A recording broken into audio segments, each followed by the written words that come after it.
Up today, Connor, is Somalia, where the big news is the prime minister of Somalia, who has less power than the president, was either fired or suspended by the president. The president alleges that the prime minister is corrupt. I have no idea. They're probably both corrupt, just judging off of government officials and their records.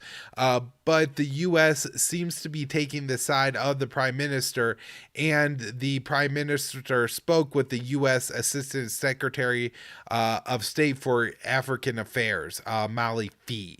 And, with the U.S. weighing in and getting involved on one side or the other here, it could, create and turn this into a bigger thing. And of course, Somalia is a country that has an active insurgency. For years, they claimed that they were killing a bunch of Islamic State members there. I always was somewhat skeptical of that, but I haven't heard a lot about the Islamic State in Somalia, but Al Shabaab continues to be active. Recently, they killed 7 people near the capital of Somalia, Mogadishu, and also 6 people in Kenya.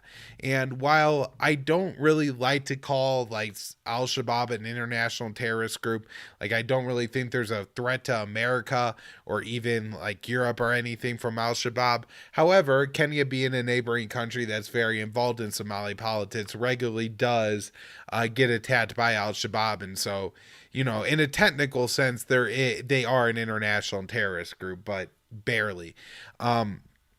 Last thing to note on Somalia is that they're I don't know if the U.S. forces are stationed there, but there's about 1,000 U.S. National Guard forces in the Horn of Africa, and they're helping to train forces in Djibouti, Somalia, and Kenya.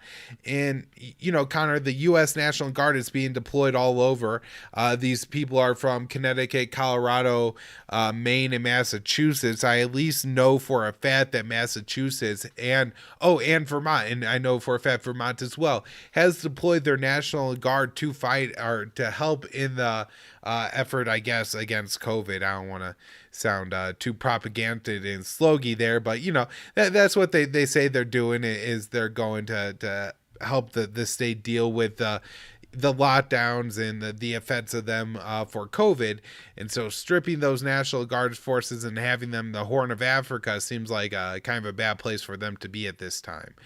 So I think that's pretty much all I have on Africa, Connor, other than this from Dave DeCamp at antiwar.com from quite a bit earlier in the month, December 10th, saying that U.S.-led anti-ISIS coalition shifts focus to Africa.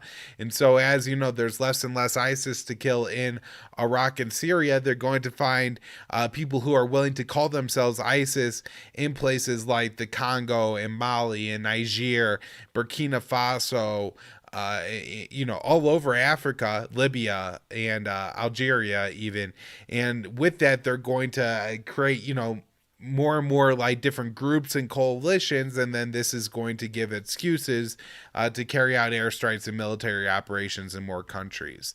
So a lot going on, in Africa, Connor. I always try my best to report on this stuff, but always want to be careful not to say I know exactly what's going on there, because in so many of these places the reporting is just so thin. But important stuff to keep up on, especially the American role in all these places, like the Congo, like Sudan. Whose side are we taking in Somalia and Ethiopia as well? And that's why I really try to keep my eye on. So, anything else you got before we wrap up, Connor?